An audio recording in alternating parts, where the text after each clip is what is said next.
Sadashiva Samarambam Shankaracharya Madhyamam Asmadacharya Paryantam Vande Guru Paramparam Nishvaro Guratmeti Murti Veda Vibhagine Yomanda Vyapta Dehaya Dakshinamurtaye Namaha Sava Vedanta Sedanta Gocharam Tamagocharam Govindam Paramanantam Satguru Pranatosh Maham Om Shanti Shanti Shanti Om and Namaste. So we begin today. We stopped last time halfway on the verse 50. But before we enter the text, I would like to answer a nice question from Michael. Michael wrote me a question after last class, and I haven't had the time to write an answer to him. I thought I'm going to address this question verbally at the beginning of our class today. So his question is this one. The Sanskrit word that is frequently translated in this text as philosophy is darshan. Yeah. So darshan is often translated as philosophy. But darshan, this Sanskrit word, it means vision. So often Vedanta is present as the vision of non-duality. So the vision of reality, the vision of non-duality. Okay, it's often presented as a vision that one has to develop somehow. We need to undo the vision of duality as reality to develop the vision of non-duality, meaning to say all is but consciousness. So this word darshan means vision. With reference to Vedanta, this vision is the knowledge of the self, it's pure awareness. This is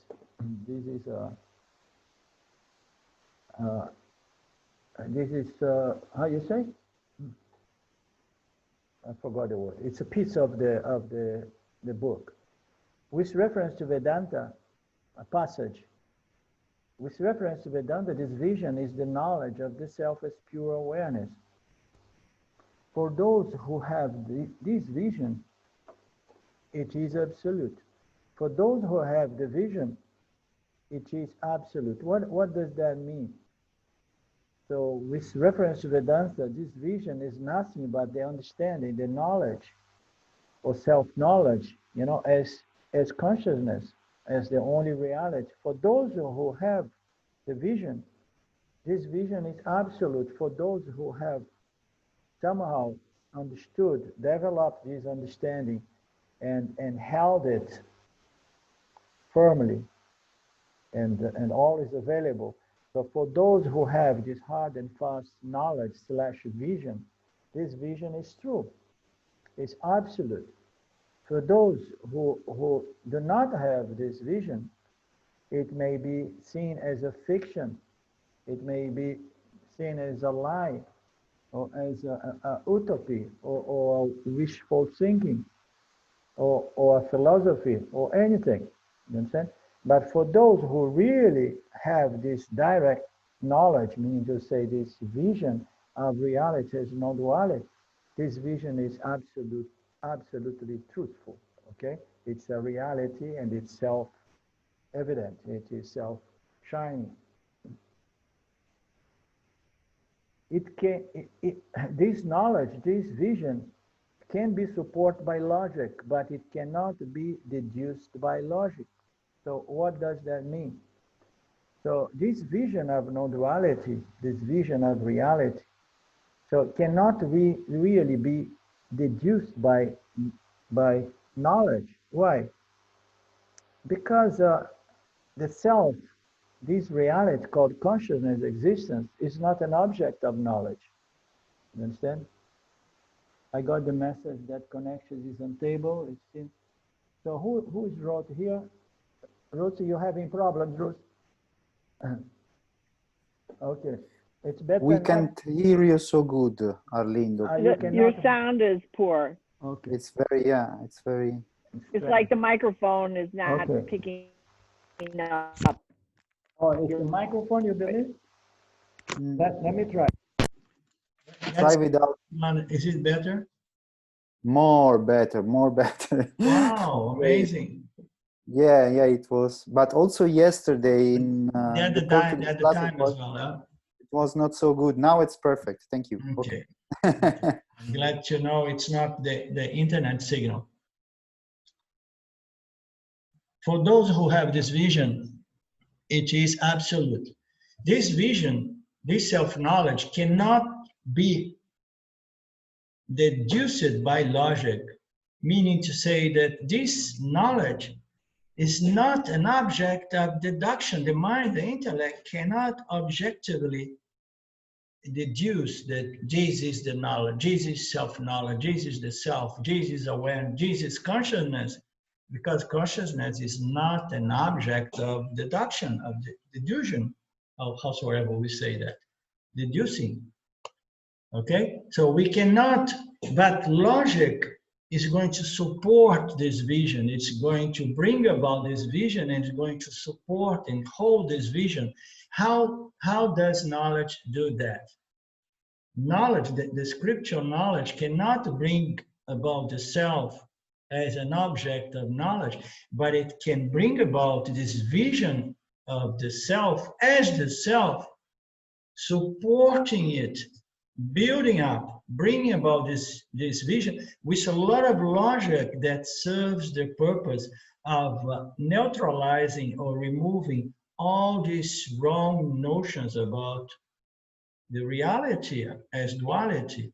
So all these wrong notions we have about the self, about the world, you know, they need to be removed, they need to be canceled, they need to be neutralized. Therefore, we use all this logic that serves the purpose only to remove ignorance, because nothing, no logic can serve the purpose to produce the self, because the self is the knower, is the one doing the investigation, the self is the one inquiring, is the nature of the inquirer, is the subject, is not an object.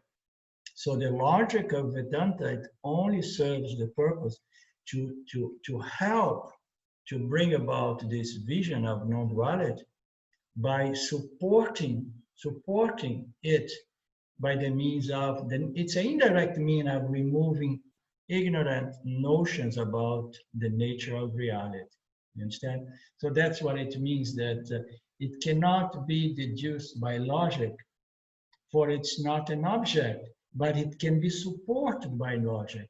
We need the logic to support this vision, you know, to bring this vision and to hold this vision, but it does so by removing all the veiling powers and all the concealing notions, all the tamas and rajas, so that we can see clear this light of consciousness shines through our mind, and then we can realize, oh, I know the self.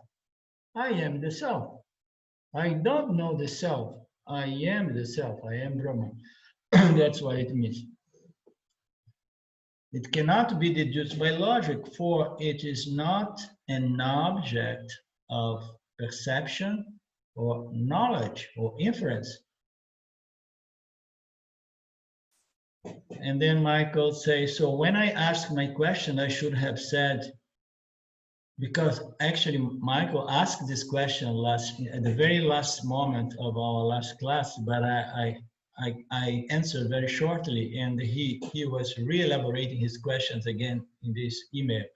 When I asked my question, I should have said, vision of duality of the self is pure awareness, instead of vision of knowledge of the self, rather than vision of non-duality. The point is that the verse is saying that realization is a vision That is the nice thing about his question. So the point is that the verse is saying that the realization of the self is a vision. So it's presenting it as a vision. And therefore, I was having difficulty seeing how this vision is not an experience. Okay? So if we present self-knowledge, the knowledge of the self as a vision, so Michael was having a little difficult to understand how can it not be an experience?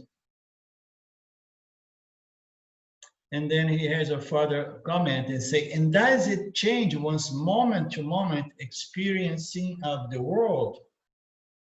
Okay, so the realization, the self-realization, self-knowledge is a gradually development of this vision / understanding of the non-dual nature of the self.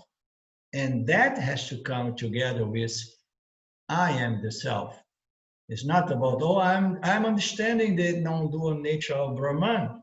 But if I still take Brahman to be something other than myself, and then I can never say that I'm developing the vision of the non-dual nature of Brahman, because I'm excluding myself from Brahman, right, Michael?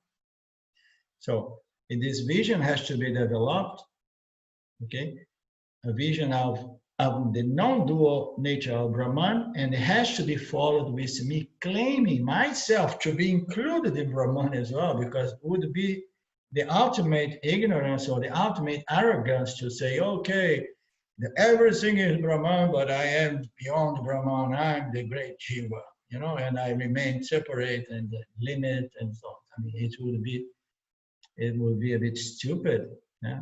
Sort of arrogance to exclude myself from that which I see as consciousness and only consciousness, Brahman. So therefore, is that the vision is the vision of the self, and Mike was having difficulty seeing how could it not be an experience. And does it change one's moment-to-moment experience of the world? It does change. It does change, and it's not an experience. Although we could always come and say that it's a new experience of identity. How about that? It is an experience of identity. It's a shift of identity. Okay, so now I'm experiencing the world. I'm experiencing the snake, but I know that snake is a rope. Okay, so I'm experiencing the world, but I know that all is myself, all is Brahman. All is consciousness, all is one single existence appearing with infinite numbers of names, colors, and forms. So once we have this understanding, we continue to experience the world, but from a different angle, from a different perspective. So this difference of perspective brings about a different perception of the world. You don't see the world anymore as something that could change me, could affect me, you understand? Because it's just a superposition of myself, and I am that which never change, that which is never a fact. Experience does not change me, events do not change me. So everything is myself. But there are all these projections that belong to this secondary order reaction of reality, which is just projections. It's just like names in forms, the same way we have the projection of the mirage in the desert. You understand? So I see all of that as what? As an ocean of water. I see all the mirages in the desert as just sand. You understand? So I see the illusion, but I know fundamentally there are no waves, there is no ocean, there is only water. You understand? There are no rings and earrings and bracelet. There is all these ornaments of gold. I look through and I say, no, this is all gold. You understand? So this vision, it changed the way we relate to this superimposition called media. Change the way we behave, because we develop a sense of dispassion and equanimity, because we know it's not really real, We know, moreover, furthermore, that it cannot change me, it cannot affect me. That's what brings about a change in the way we experience the world, okay? And it's not an experience because the self cannot be experienced, because the self is the experiencer. Is the true nature of the experiencer. It cannot be reduced. If we bring the self to become an object of knowledge, and then we need another self. You understand? If we bring consciousness as an object of knowledge, and then we need another consciousness, right? So that this consciousness can know that other consciousness. And where is going to be the end? You know? It's going to go forever like that. So no, and then there is another consciousness that knows this consciousness, that knows that consciousness. No, it can never be experienced as an object. And yet, once we understand that I am Brahman, I am the self, I am consciousness, and then I see the world from a different perspective, and that changed my relationship with the world. And then you say, like, I think you are going to say the answer is that the vision of the Vedanta vision is knowledge, is synonymous of knowledge, which is outside of time and space and cannot be known as an object, therefore cannot be an experience. Bingo. So you had the answer. That's why I did not rush to answer you. Sorry for the confusion, and thank you for any clarification. There was no confusion. I was very pleased to see your question. And I'm going to stand up because I'm going to bring my fan closer to me. It's hot here.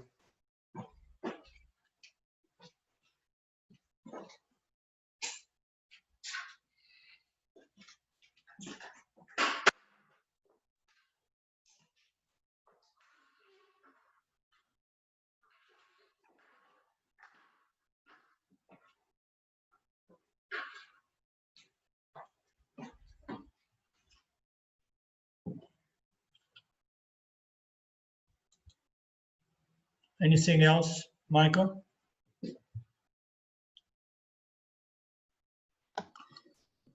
No, thank you for that answer, though. I appreciate it very much. Okay.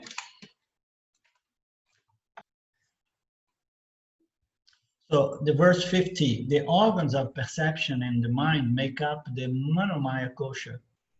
Manomaya kosha pervades the pranamaya kosha, and it's very powerful because it projects the seeming duality of I and mind. It can differentiate names and attributes.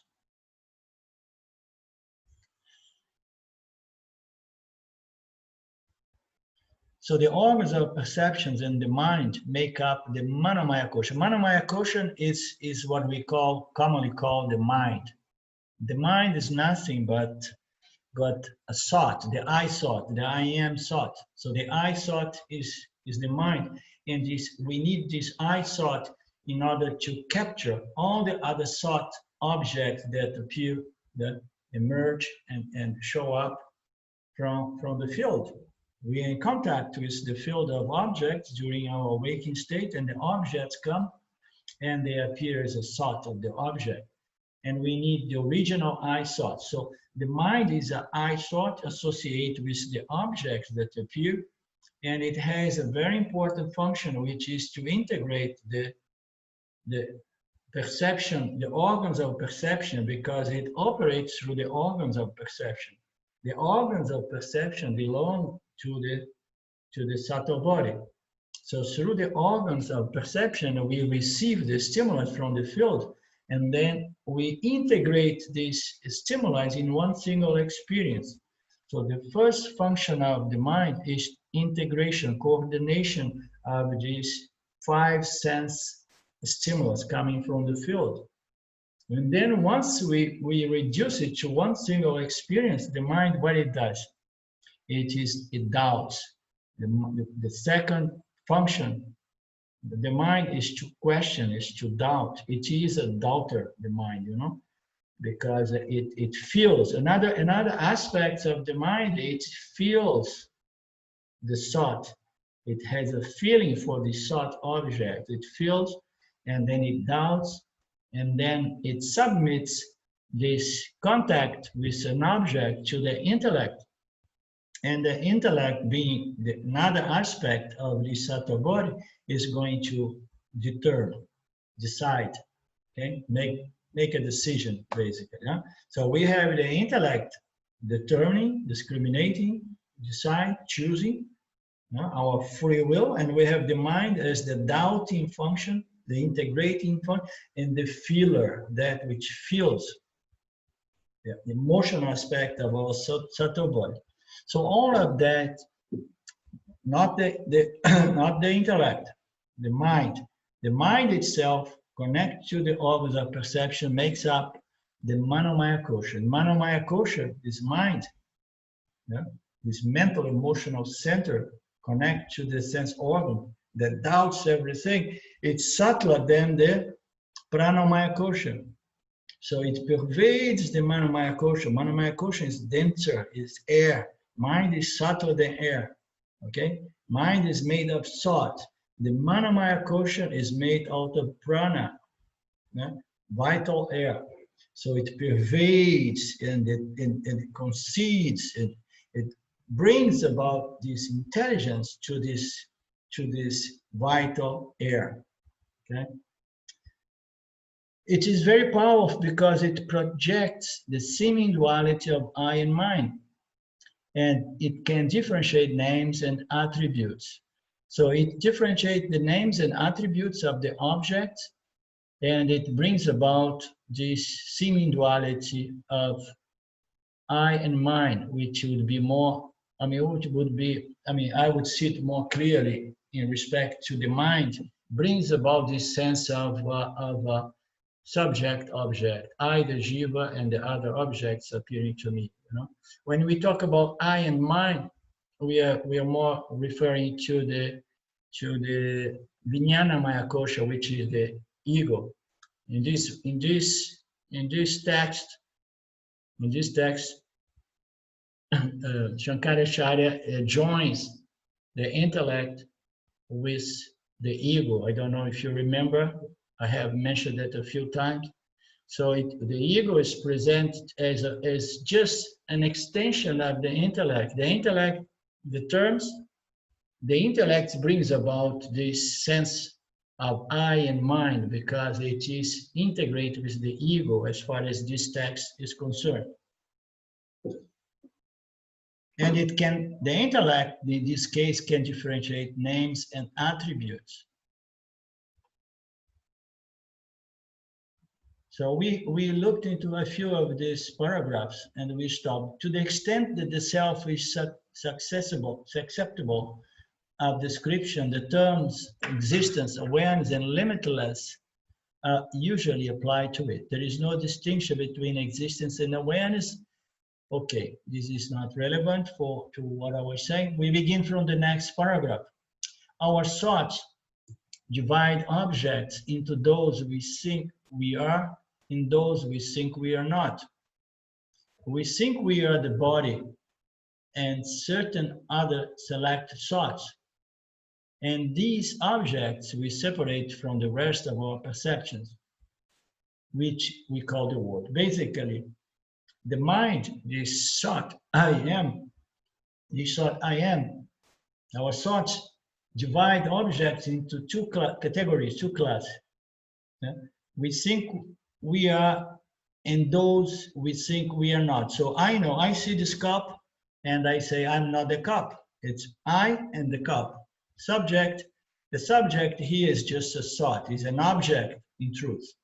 The jiva, the ego. This ego thought determines that I am not what I perceive. So I see myself, I select myself and others. So it says here, we think that we are the body and certain other select thoughts. So what it means, we have the thought I, the body, and we have other select thoughts that somehow floats in our mind. And by those thoughts, somehow we constitute our sense of identity, our personality. So we have these thoughts associated with the I, the body thought. And these thoughts define what I call I, okay? And there are also these other thoughts objects that are separate from the rest of my perception, you know? So there are all the other objects, which we call the world. So we then live as individuals amid numberless aligned objects. So we are an object, we take ourselves to be the subject, and we live among numberless objects. We come to feel insignificant, a speck of matter in a vast cosmos, to which our extinction will be a matter of indifference. So we don't want to get depressed, but those are the facts, right? So we are just a speck of dust in a vast cosmos, to which our extinction will be a matter of indifference. So these thoughts brings about a painful and frightening thought, feeling. We try to compensate with the counter thought that we are indeed somebody, that we are indeed important, that will not disappear with the death of the body. So if we take the spiritual side, we say, okay, that's all right, but you know, I'm not going to disappear with the death of the body. But our uncertainty remains. So we can follow those thoughts, that logic as presented by the Vedas and many other religions, you know, that the soul is eternal and so on.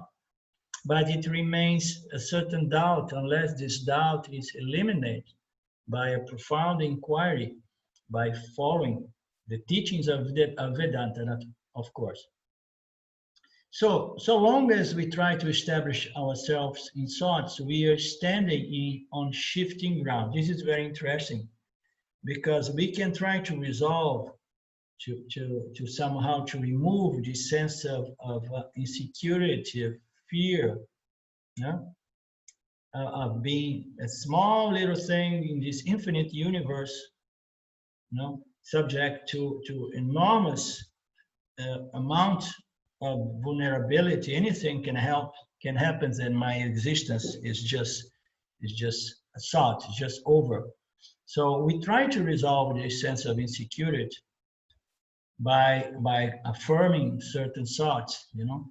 But as long as we try to establish ourselves in thought, you understand? If I try to hold my identity in thought, if I just repeat the mantra, Aham Brahmasmi, on the mental level again and again, and I'm holding, there are hundreds, there are thousands of, of scholars, pervades, that hold themselves in this academic knowledge, scriptural knowledge, Vedic knowledge, and other philosophies. But if you try to define yourself by thought alone, you're going to remain standing on shifting ground. You understand? Because the I thought is false, and all other notions and ideas that it collects about itself is going to never resolve this sense of insecurity, fear, and so on. So there is something more it takes something more than just a thought to resolve this frightening sense of insecurity, this thought, you know, I the body, you know, and I insignificant speck of dust in this vast universe of which I know nothing, and nobody's going to note when I disappear. Yet, as the verse tells us, thoughts are very powerful. So thoughts are not going to define you, but it may support you in this inquiry into your nature, okay? Yet the verse tells us thoughts are very powerful. They seem real. It's difficult not to believe in them. Yet thoughts are so various and changing and contradictory, we come to doubt them. Is the world as I conceive it to be? Am I who I think I am? We are haunted by such doubts, which we try to banish in many ways, through dogmatic religion or equally dogmatic atheism, through feigned, what is that word? Feigned indifference or desperate pleasure seeking. So through total indifference, apathy, and so on, or I'm just crazy going for pleasure, seeking pleasure. So whatsoever way I try, to to get rid of these doubts regards my true nature, my true identity, I just fail because I tried everything already. Dogmatic religion and atheism and all kinds of securities, all kinds of pleasures, all kinds of, tamas, like indifference, apathy, depression, even through the acceptance of despair. Even through the accept of despair, yet I don't find a way out of this miserable existence. Thoughts are enlisted to battle thoughts. This is a very profound analysis, by the way. Thoughts are enlisted to battle thoughts. It's not, it's a little bit of sidetrack, diversion from the verse, more or less.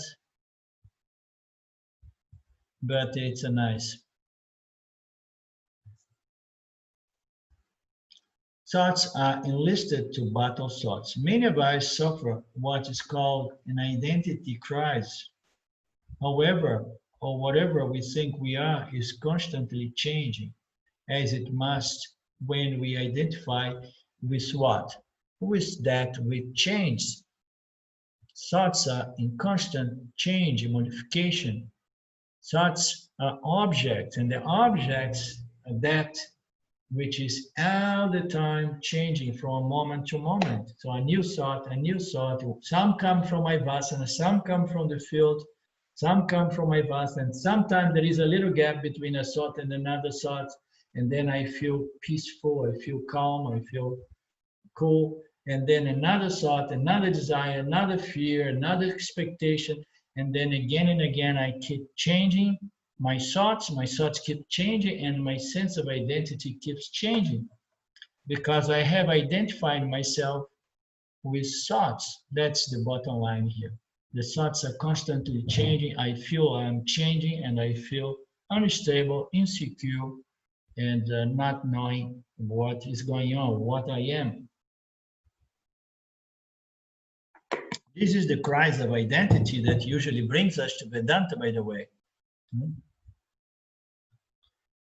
The usual prescription for such a crisis is to attempt to uncover a core of stable responsibility in which we can rest comfortably. So we want to find an identity, and say, okay, I need to define myself, and I need to find comfortable about my new identity. And then somehow I do some yoga, I do some exercise, I do some self-development weekends and so on, and then I try to define my personality, present a good face to the world, and then I have things under control, and then I start developing a good self-esteem. I feel good about myself. And then guess what? Something happens, and then when I see that aspect of thought, identity that I was holding together, trying to say I am this and showing my face to the world, that changed completely because now I'm being faced by a new crisis, a new circumstance, a new situation. And then when I see there are other aspects of emotions and thoughts that come through me, and then I lose my sense of identity again. And I say, oh my God, I don't know who I am. I don't know what I am. And again, I feel insecure. This is much like trying to build a sand castle on the edge of the shore. the ceaseless tide of thoughts will wash away any and every identity we try to maintain. We can never maintain an identity by thought. You understand? The whole problem we have here is a problem of identity. Okay? And identity is built by the thoughts we hold in our minds and the way we see the world, and the way we relate to the world. And we can never really maintain these thoughts, no matter how much yoga we do. You understand? We do yoga, we try to control our mind, and we try to think positively. We try not to think by doing samadhi yoga and so on. But the moment that we suspend our effort, the mind modifies, old patterns comes in, whatsoever thoughts and emotions come to play. They were suppressed, now they come out. So there's no way we can hold thoughts to make it a stable personality, a stable identity, because they belong to Shwara and to the gunas, and they keep changing. You understand? So the only way is what? Forget about defining yourself by the means of thought. Thought is powerful. It serves certain purpose, especially if you follow the logic of the scriptures. Those thoughts, those notions, those concepts are going to serve the purpose of removing those negative thoughts about what you are and leave you with this clear vision of what you are. And that is not a thought, that is a vision, or in other words, that is self-knowledge, you know. I am the light in which all thoughts, all objects are revealed and known. So this is a shift of identity from that which changes to this that does not change.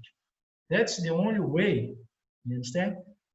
To come out of samsara and to be in the world, and yet from living from an angle, from a platform of knowledge, vision, understanding, in which you do not feel that you change. You feel the world change, the mind change, emotions change, thoughts change, but I don't change. Unless we understand that, we are going to feel like I am changing, I am changing, I am changing, I am changing. That's the point. And I'm going to feel insecure. Because if I don't know what I am, because I keep changing, you know, I say, oh my God.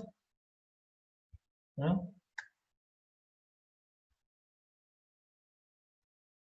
So long as we identify with our thoughts, we will suffer from insecurity, inadequacy, insufficiency, okay? Smallness, incompletion.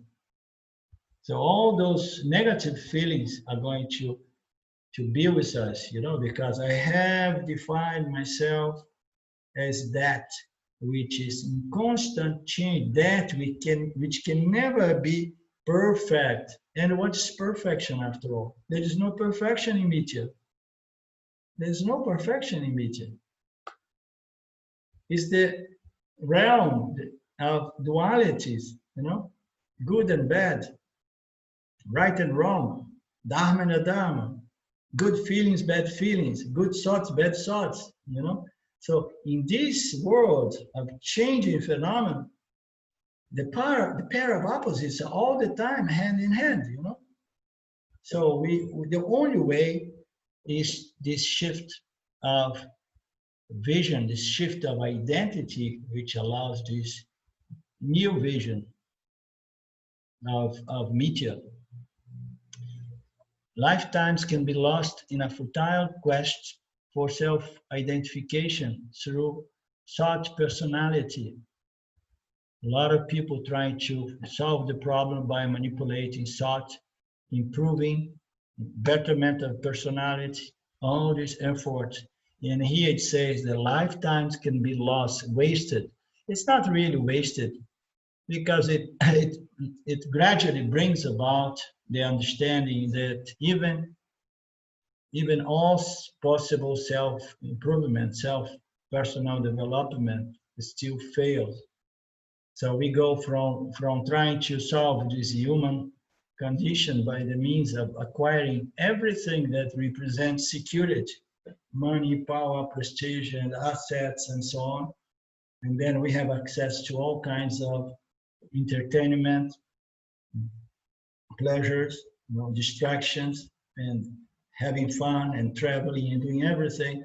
And then when we get tired of all of that, we turn into self-development. No, I want to be a centered guy, emotion balance. I want to think positive. I want to be fair. I want to work on my personality. This is part of this third human pursuit, the pursuit of self-improvement, which is part of the third pursuit of Dharma, betterment, knowledge, self-improvement. So, but a lifetime can be wasted if we start trying to self-improve myself by the means of thought, trying to, to develop a better personality, not to say that the development of a better personality does not have a spiritual value in itself. It does have. It needs to.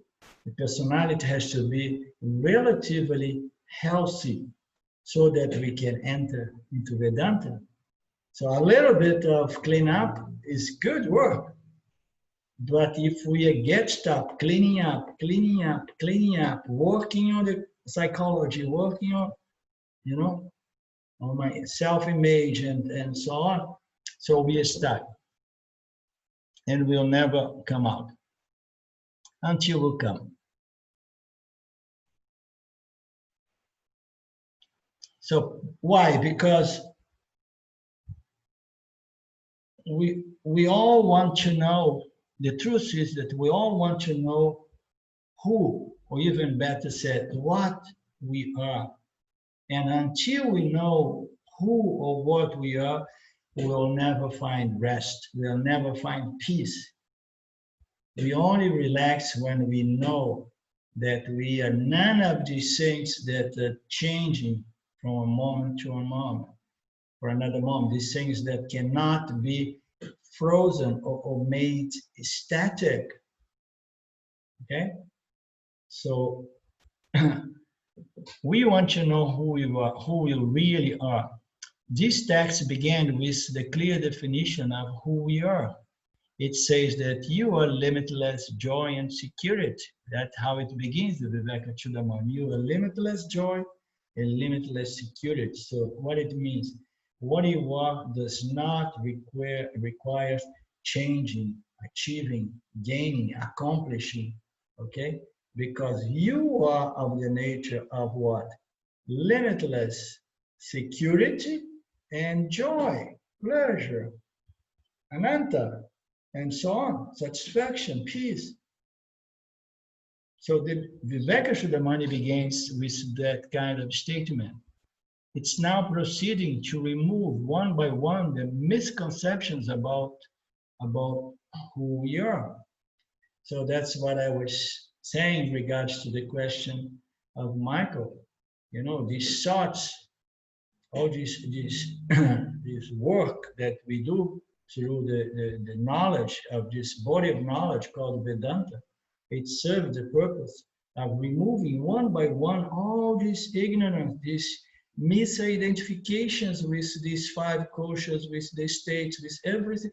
All our experience, we are hooked, we are mixed up, we are confused with our experience.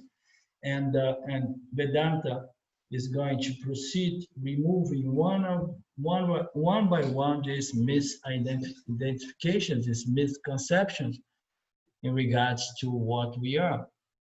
The sheets are nothing more than a series of increasingly subtle misconceptions. When these misconceptions are finally dispelled, our identity crisis is over. We'll know at last and forever our true nature, in which we always stood. It's nothing new. It's our true nature. It has always been present. the whole crisis, the whole process of seeking and trying to define myself through what I see before my eyes, but before my sense organs, I'm trying to define myself by these objects, you know? by addressing myself, defining myself by the means of interacting and play with all these objects. Okay, I define myself by these objects, and then comes to a point that this crisis is dispelled, and then at last I will know my true nature, which has always been stable, present, full, complete, as the light of conscious existence, in which everything that changes come and change from, modifies from one moment to another. And I'm here. I'm the illuminator of all of this. That is the shift of understanding that puts an end to this identity crisis. Okay, verse 51.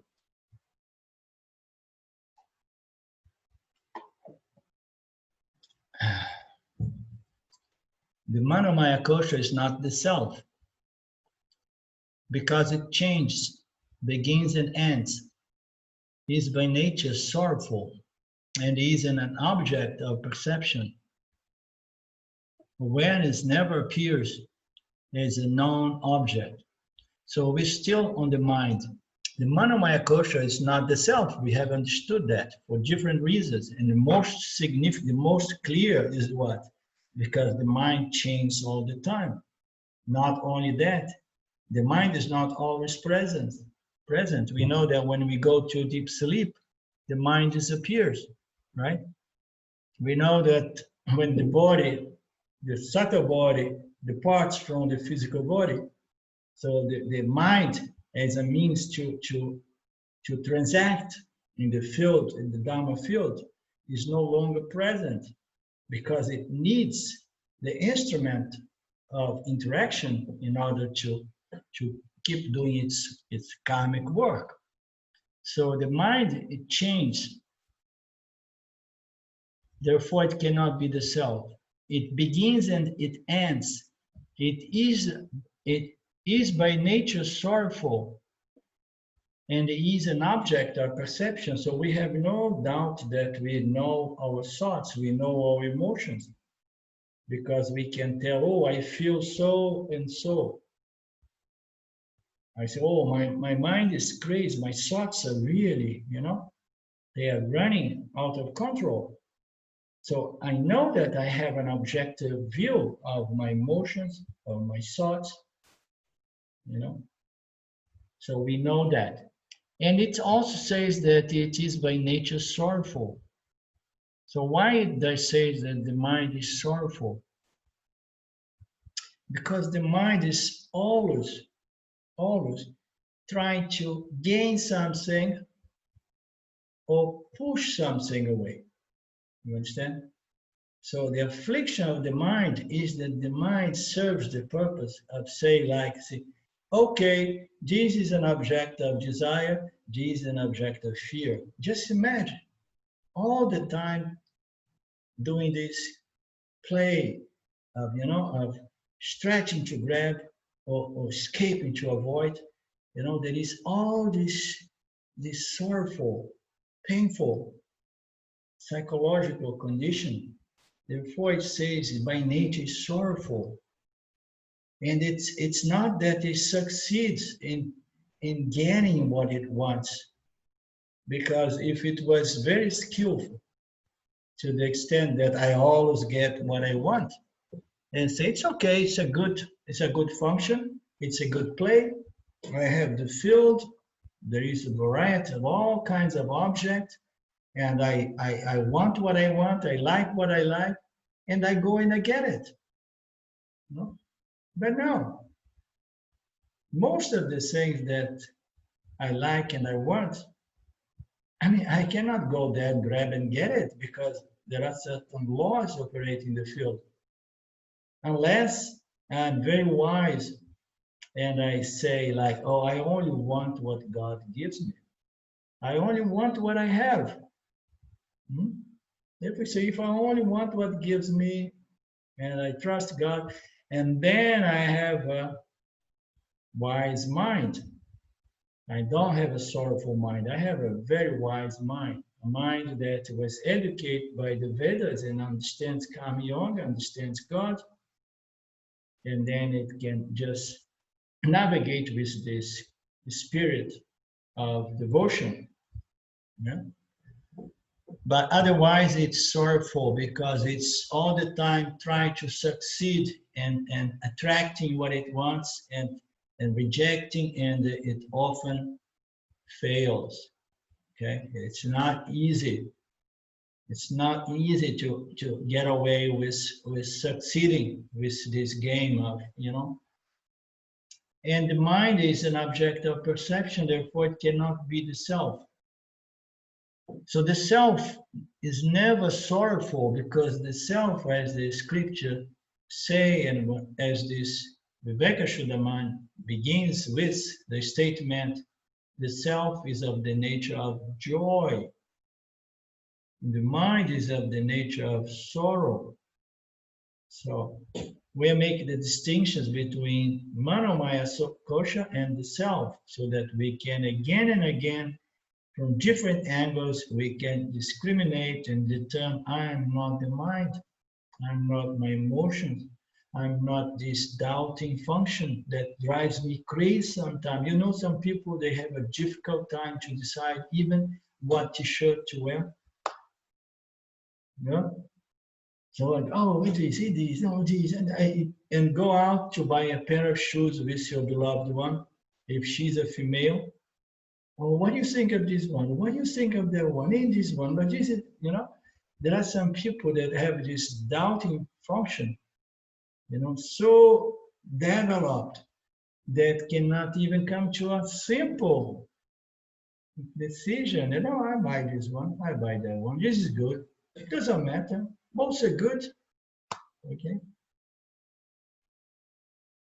So the mind is not the self, and we need to understand that. We need to have it very clear so that we don't fall in again and again in this misidentification with these thoughts that by which I define myself, I build my identity. So I don't identify with the thoughts, with the emotions, with none of that, because I know that I am of the nature of limitless joy and security. Awareness never appears as a known object. The mind does. Manomaya kosha is an object. It's an object. It is an important object. We are not trying to reject this beautiful body-mind construct. We just want to refine these instruments. We want to refine the koshas, the three bodies, so that they can be a very, very fine, you know, pure, you know, instrument by which I can find my way to moksha by understanding, you know, that I am none of this. But I need to have the mind and the intellect properly refined, purified, so that I can understand that I'm not you, the mind, I'm not you, the intellect, I'm not you, the physical body, I'm not you, the pranas. You understand the point here? We are rejecting all of that, not in a negative way, but in a positive way, okay? I need to reject you because I have made my identity on you, and now I'm suffering. So I have to pull from this misidentification and reduce you to an instrument by which I'm going to elevate myself spirit until I understand clearly what I am.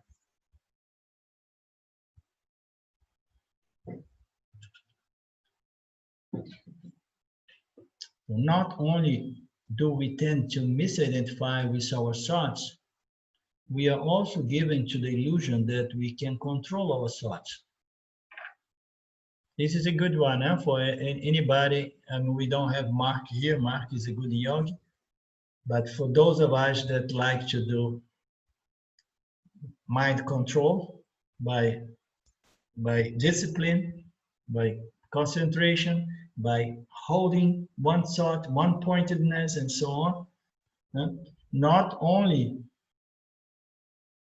do we tend to misidentify with our thoughts, but we also develop the illusion that we can control our thoughts. And that's when Ramji likes to come and say, okay, if you really believe that you can control your thoughts, tell me what you're going to think in 60 seconds from now. In 2 minutes from now, tell me what you're going to thought. Can you hold that thought? And that, no. If you try hard, something is going to happen in the last moment. You're going to have a different thought. So we are giving to the illusion that we can even control the thoughts, but thoughts are rapid, ever changing, and quite rude. Quite rude is very nice, huh? They come uninvitedly, and then when you start enjoying them, and then they rush because another one came. They come without invitation, remain for as long as they please, and they depart without notice. That's very nice.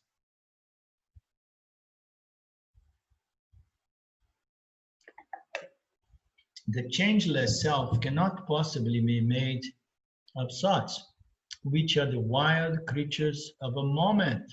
The wild creatures of a moment. And that moment is usually not a happy moment. The verse says that this sheet of thoughts is of the nature of sorrow. Why it's sorrow? Because we long for security. We long for the security of lasting peace. And thoughts can never provide us with lasting peace, as we have already determined. You can never hold a satisfying, peaceful thought for much longer, because the mind changes and then a negative thought comes and takes over. You understand? Or you can never hold your mind without a thought. If we have any doubt about that, we need to go into becoming a meditator. Because as long as we are active, the mind is a little bit more quiet. But the moment that you say, okay, now I want to stop my mind because I'm going to meditate. And then we sit.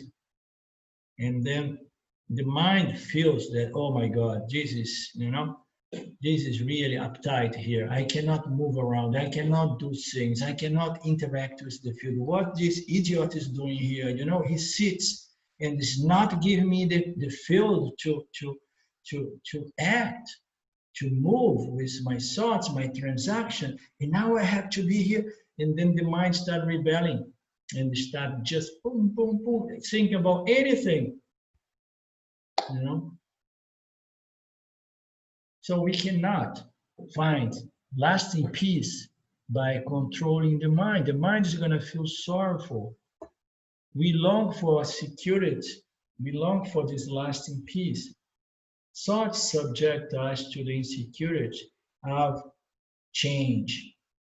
There is nothing more insecure and frightening than change. Understand? Change. Why? Because we never know if the change is going south or going, So we try to say, okay, no, it's okay. I mean, I'm rather staying the way it is. So because, it's not very nice, but at least, it's acceptable and I know. But if it becomes worse,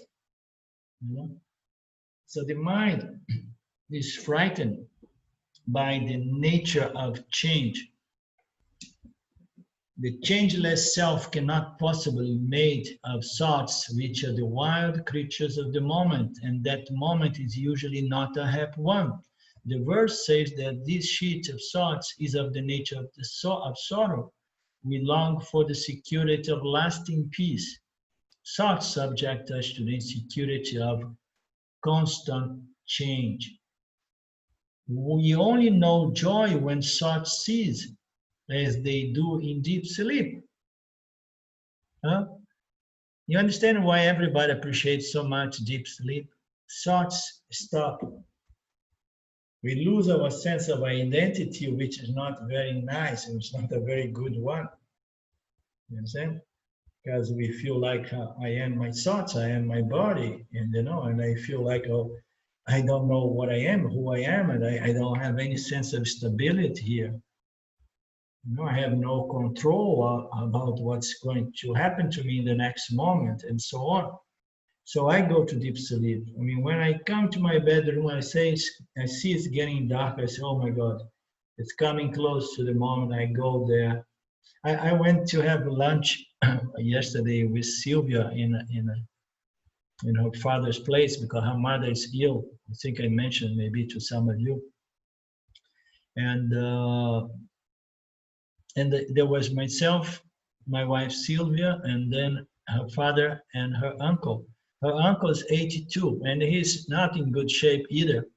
He eats very little, and so, but he's a funny guy, funny Italian old man, And then when he was leaving the house, I like him, and I walked him out and said, "Hey, Pino, da da da da da." And then he was very happy. He turned to me and said, "What are you gonna do now?" And then he told to me, I said, "Pisolino, Pisolino." Pisolino is, I'm going to go for my nap. And he said that with such a happiness and joy. You say, oh, no, I mean, I ate, we talked and so on. By now, I'm going to go, for my Pisolino time. I'm so happy I'm going to go to sleep, because thoughts stop, and there is a gap. In that gap, we experience Shanti, peace. And yet, we want to somehow rearrange our thoughts and define ourselves by the means of thoughts. Manomaya, thoughts. You understand? No, the thoughts can never provide us with the peace. We only know joy when thoughts cease, as they do in deep sleep, or ever so briefly. In the interval, when one thought ends and another thought has yet to begin. In other words, here and there, briefly, when we somehow, for some reason, either we got what we want or some change in our gunas constitution, we have a moment that there is a brief moment that the mind, somehow settles and there is no mental affliction. I want, I don't want, all these movements of desires and fears do not operate in that moment. I feel at peace. But they are brief moments. That's why everybody's running, because when we get what we want, we experience those brief moments, the moments that the mind is resolved before the next desire or fear surface comes up, to bring about this mental discomfort again. Therefore, we love deep sleep. Thoughts are also objects of perception, as we know. We cannot be that which we perceive because we are the perceiver. The point has been made and will be made again and again whenever necessary, that the seer cannot be that which is seen. The seer cannot be that which is seen. The thoughts are seen by eyes. The emotions are seen by eyes. The sense organs are seen by eyes. Of course, those are invisible things. When we see seen, it's perceived by us. Okay? It's witnessed by us. We know what's going on here. I know my emotions, although my emotions are not visible. They are invisible, but I know my thoughts. So the point is that the seer cannot be the seen. The experiencer can never be the experiencer. So we need to let go of this misidentification with that is an object of knowledge, experience, and that is only possible by a profound understanding of this distinction, this discrimination between the subject, the true I, and the objects that will change and appears and disappears from moment to moment. So that is the only way. Thoughts are also objects of perception. We cannot be that which we perceive because we are the perceiver. The point has to be made again and again until we get it. And then it's good to keep remind ourselves, I'm not that which appears in my perception, in my knowledge, in my consciousness. I'm none of that. So again and again, this is an exercise called Viveka that we must keep it with us until the very, very end of our lives, because Maya is very, very pervasive. It's all the time there tricking us. You understand? At any chance it tricks us. And then we have to be alert and just naturally apply this Viveka. We are none of this. The point has to be made again and again. The seer cannot be that which is seen. The subject cannot become the object without another subject. To revert to an earlier used analogy, the seer trying to see itself is like one person trying to take his eyeballs out so that it can take a look, better look at them. So I cannot pull my eyes so that I can see my eyes, you understand? Because the seer cannot be seen. The moment that I pull my eyes are no longer an instrument of seeing, of vision.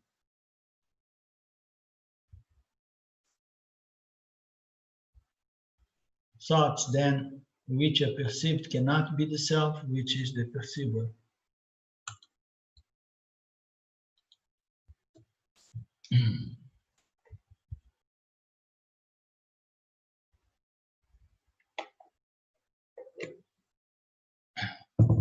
The intellect visits verse 52. The intellect with its thought modifications and the organs of perception is the vijnanamaya kosha. It calls samsara and it calls the sense of doership. So now the verse 52 takes us to the intellect kosha, the intellect cheat, which is this other aspect of the subtle body. So we have the mind and we have the intellect. The intellect is the one who is going to be responsible for determining and deciding and discriminating. It's our higher court. It's the one that is the higher judge, the supreme judge that says, okay, mind, you present me all these possibilities. You on the fence like always. You cannot make up your mind. So, this is my decision. So turn right and just go and do not look back. Don't regret. This is my decision. And I know that my decisions are subject to error, but it doesn't matter. You understand? The mind is here to make a decision to the best possible, of our ability. We've seen the best possible. My English is not flowing today. In fact, I'm not doing very well today. My throat is hurting as well. The intellect, which is the intellect with its thought modifications and the organs of perceptions, is vijnanamaya kosha. Vijnanamaya kosha, the intellect, calls samsara and calls the sense of doership. What it means, the intellect calls samsara, because it's the intellect which in this text is present also as the ego, that develops the sense of I and mine, the sense of doership. And what is samsara? Samsara is nothing but this I, self, you know, the jiva atma that feels itself to be an independent entity, and it feels itself to be incomplete, and looks at the world and develops what? Attachment to the objects of desire and attachment to the objects of fear. We get attached to what we are afraid as well. We do not only get attached to what we want, we do not get attached to what we have. There are two kinds of attachment. I'm attached to something that I want to get, but I don't have, but I'm attached to that which I already have. Samsara is this condition in which the vijnanamaya kosha appears as I, and it says, and I want what I want, and I don't want what I don't want, and then it develops what?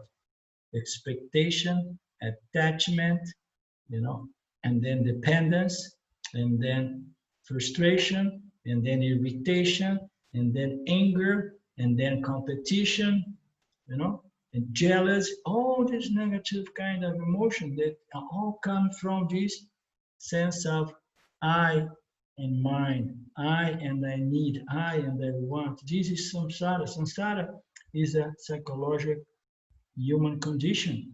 All other jivas, the other animals, do not suffer from samsara. We think that samsara is mithya. No, mithya is this order of reality. Samsara is the belief that mithya is real and the object can be the solution of my problem, the jiva-atma. So this intellect, this vijnanamaya kosha, is what calls samsara, okay? And it calls samsara through this sense of doership, ownership, okay?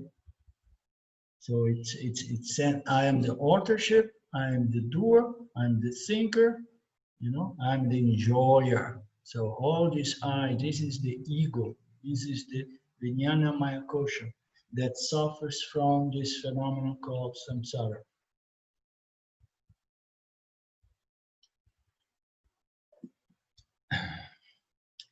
So as we covered before, the text divides the inner instrument. The inner instrument is called the subtle body. Subtle body is our inner instrument. Okay, the outer instruments you see is our physical body through its physical sense organs or instruments, its physical organs of actions and so on. But the inner instrument is the subtle body. And the subtle body here is divided into two centers. It's divided into the manomaya kosha and vijnanamaya kosha. The inner instrument, the inner instrument is divided into the mental and the intellectual sheets. The difference being that it functions as a creator and a resolver of doubts. Look how nice, huh? So the manomaya kosha is the one that creates the doubt. Why? Because the mind, main function of the mind is doubter, is to doubt, is to question, you know, is to feel and to say, okay, so do I like it? Do I not like it? Is it something pleasurable, unpleasurable? Is it going to favor me or it's not favorable? We only want to do things for the sake of what? Me, me, me, me, me. I want to be safe. I want to be secure. I want to be pleasant. No, I want, I. We need to develop this spiritual knowledge, become a Karma Yogi to begin developing a different kind of attitude that is not just about I, what I want, what I desire, my security, my pleasure. So we begin developing this attitude of contribution, of giving, of contributing, adding value. The text divides the inner instrument into those two sheets. The first one at the mind is the one that creates the doubt, and the intellect is going to resolve the doubt. Why not? Two centers, two functions. It's one single integrate organism, but it has one center that doubts, and then the other center defines, resolves the doubt. The mind creates and the intellect resolves. The sense organs present to the mind what appears to be an object. That's interesting. The sense organs presents to the mind what appears to be an object. Is it real? Is it a real object? It is, but it is not. Because the sense organs, they cannot really perceive the object. This is very interesting to understand. The sense organs perceives the properties of the object. And then who really experiences the object? The mind. The mind is going to integrate all these properties which are picked up by the sense organs and is going to organize it, coordinate it, and make it an experience of an object. So you see how smart is the mind? It integrates, and then all this experience, these perceptions of properties are made into an object, an experience of an object. So the sense organs present to the mind what appears to be an object. That object is then referred to the intellect, where a course of action or inaction is prescribed. So that's very interesting, huh? Because the mind presents this perception of object to the intellect, and then the intellect is going to determine what course of action to be taken or inaction to be taken. So inaction is also a sort of action, although we don't do anything. But the moment that the intellect says, stay put, give it some time, wait, you understand? Don't respond, don't react, give it some time, observe a little longer. It's a difficult decision here, you know? You're not very clear. So hold back.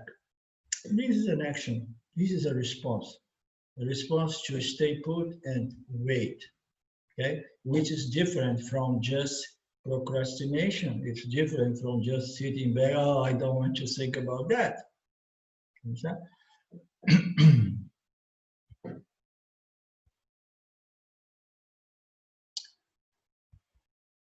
That object is then referred to the intellect, where a course of action or inaction is prescribed by the intellect. This response, that can be an action or inaction, is based upon what? Our past experience of objects. In other words, our vasanas. Every time we respond to an object, the intellect presents a response, yeah? An action or inaction. It's based on what? It's based on our files. What are those files? It's those impressions that we have from past experience that we pull every time that we have a similar object, a similar situation, similar circumstance coming, and then we remember, oh, I have been there, having responded this way, responded that way. So I pull my files and then I say, okay, that's what we're gonna do. Okay, so we respond from our past experience. What is it? Where a course of action or inaction is prescribed based upon our past experience of objects that we believe have given us a result, pleasure or pain. So we want to respond. We never respond to produce pain. We always do what we do because we want to become an enjoyer, right? So therefore, we respond based on our past experience with the goal of having a positive outcome, become an enjoyer, you know, responding appropriately, knowing that there is mistakes are going to be made. The results are never really, you know, under our control. But our goal is to produce pleasure. But we know that pleasure and pain are always present as one's parabolic karma. Under the direction of the intellect, we run toward, or we run away from object, and we are caught in the web of anticipation. The web of anticipation is this first aspect of this sorrowful condition of the ego, okay, of suffering of samsara.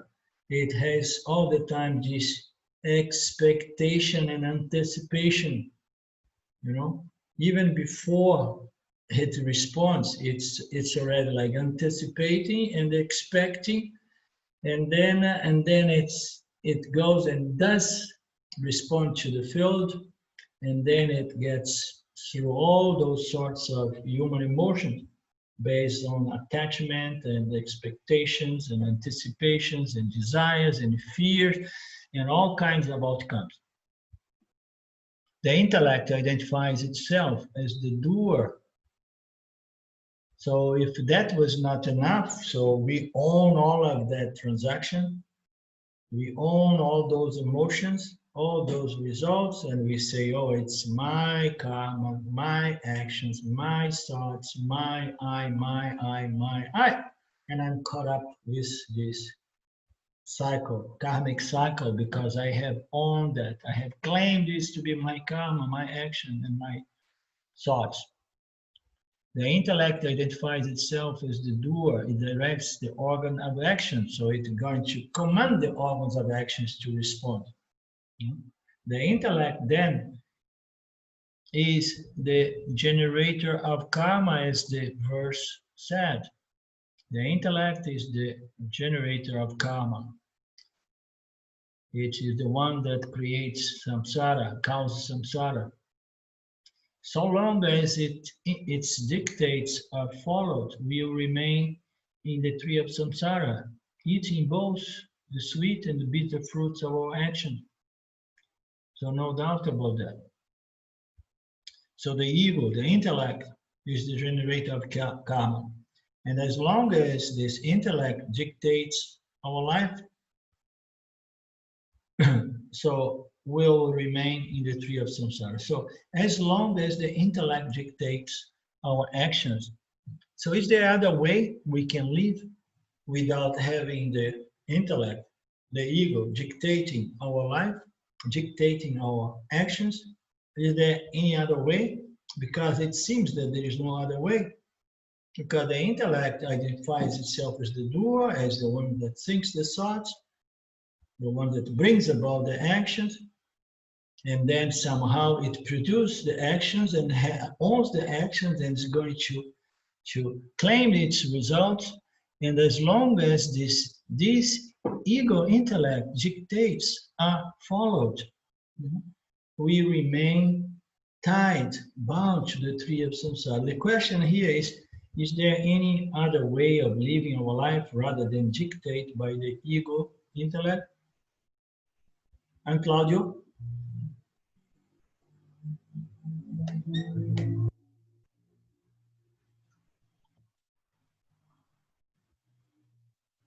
I don't know.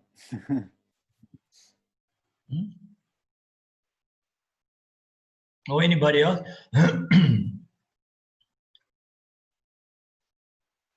Maybe nobody was following me. In that Ramji always talks about putting on the Vedanta computer. And is that where you're thinking that we could take the Shastra to inform the intellect? Yeah. Rather than just go from the vasanas. Yeah. Yeah. The notion of becoming a Vedanta computer it's good, and it came from Shemaya. Shemaya used to say that.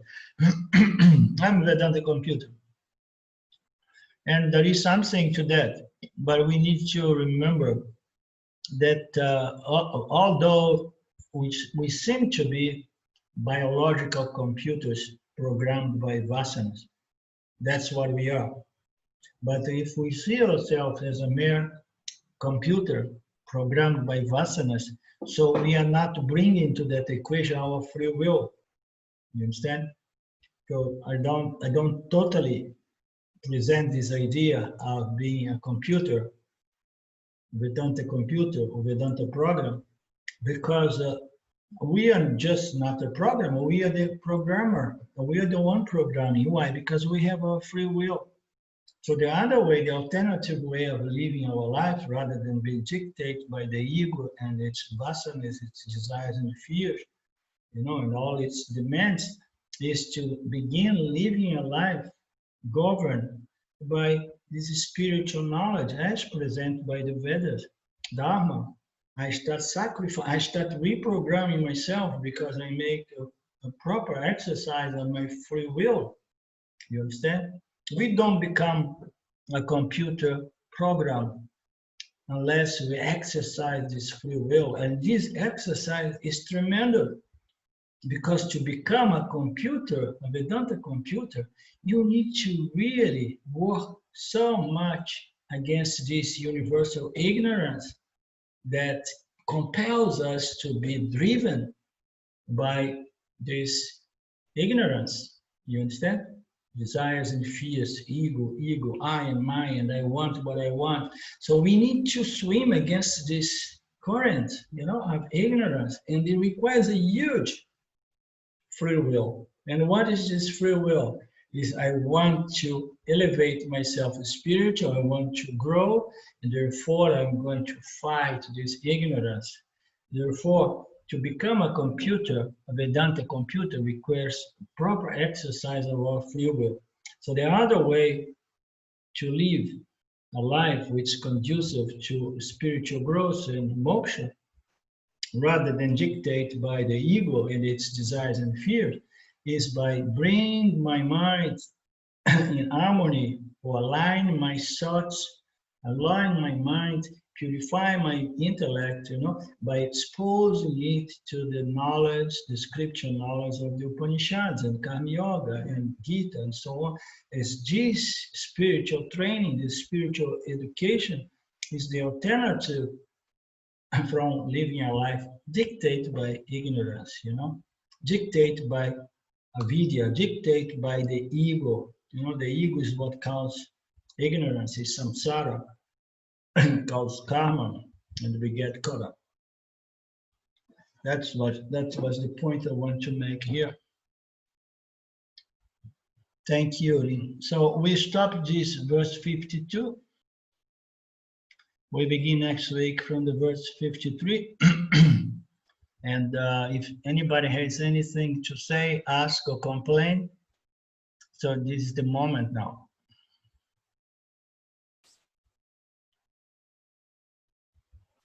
I have a little problem with the translation, because we often say when we say we have to resolve everything in awareness, no? We used to say that. But in Italian, I cannot find a word that really, I don't know if the meaning is the same, because there is a word in Italian che è risolvere. We talk about that later on. Just call me sometime and then we talk about that, okay. Because this is more like, I mean, you can talk to Luciana as well. She speaks good Italian as well. She may help you. Actually, I don't. I speak better English than Italian. Yeah. Sorry. Okay. I can imagine what does it means, but it seems sometimes it's a little different. My Italian is very rusty. Yeah.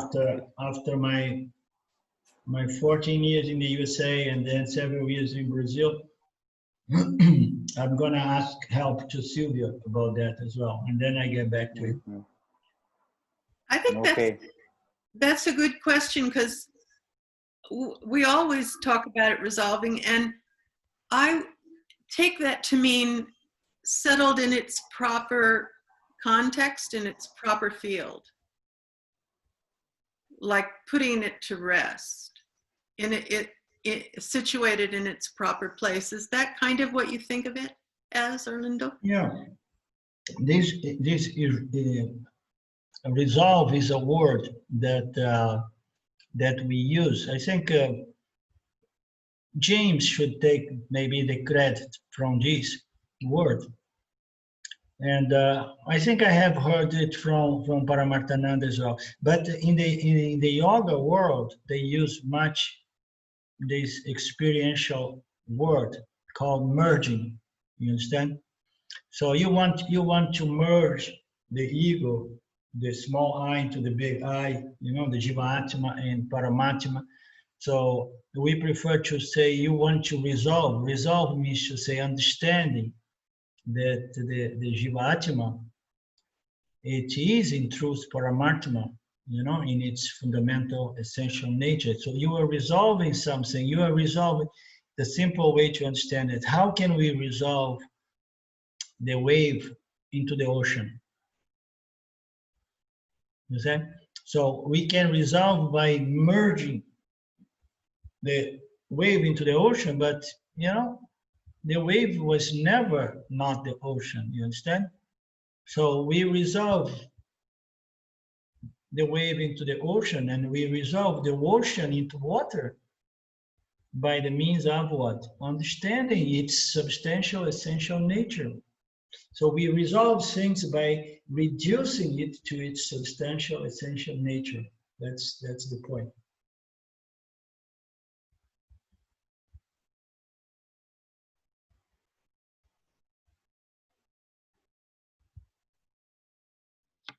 I had another question, and it's about the thoughts in the mind, and it part of the subtle body. And I've had this experience just once, but it was striking, where a thought appeared and I knew it wasn't my thought.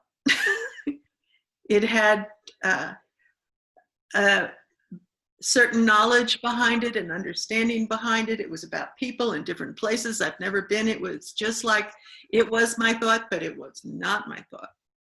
And I was wondering about schizophrenics and things like that, if there's some leakiness or porosity in that subtle body, if it's more universal than just held in this particular manomaya kosha. Do you have any idea? It's a weird question, but no, I wouldn't engage. I wouldn't speculate anything in that area. Yeah. It was just a very strange experience. Well, I mean, it's often the mind is compared to an antenna that somehow is there, you know, and it can capture thought waves, you know.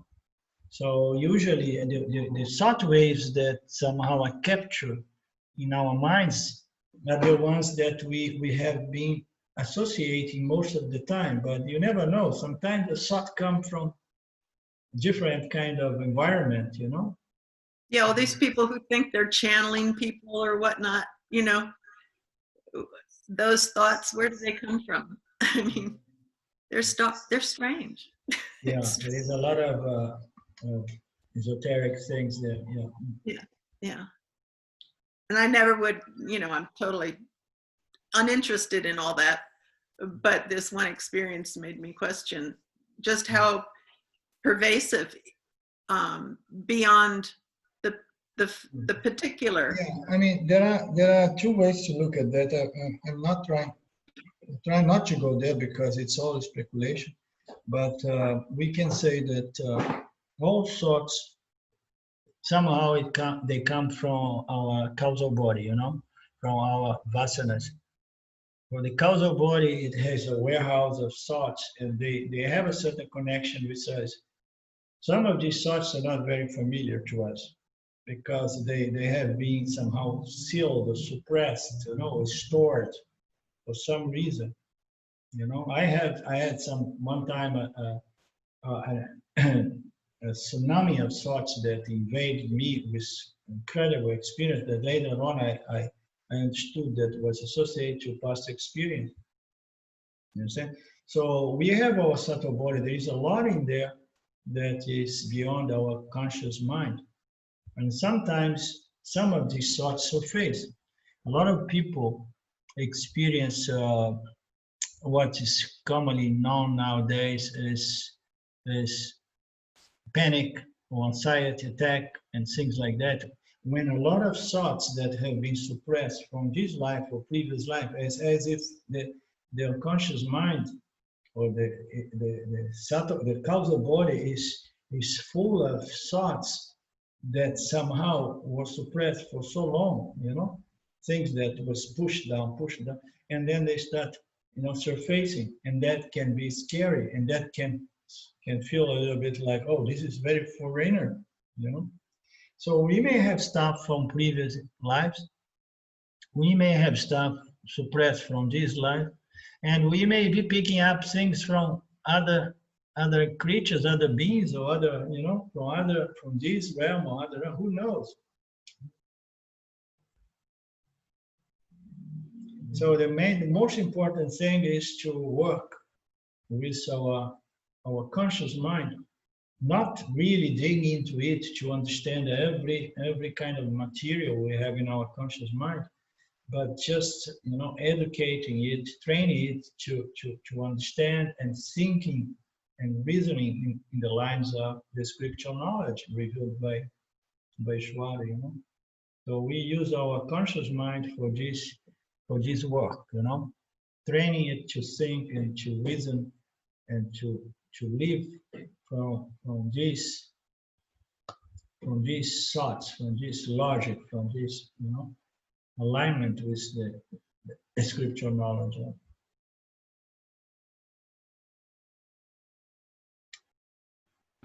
Thank you.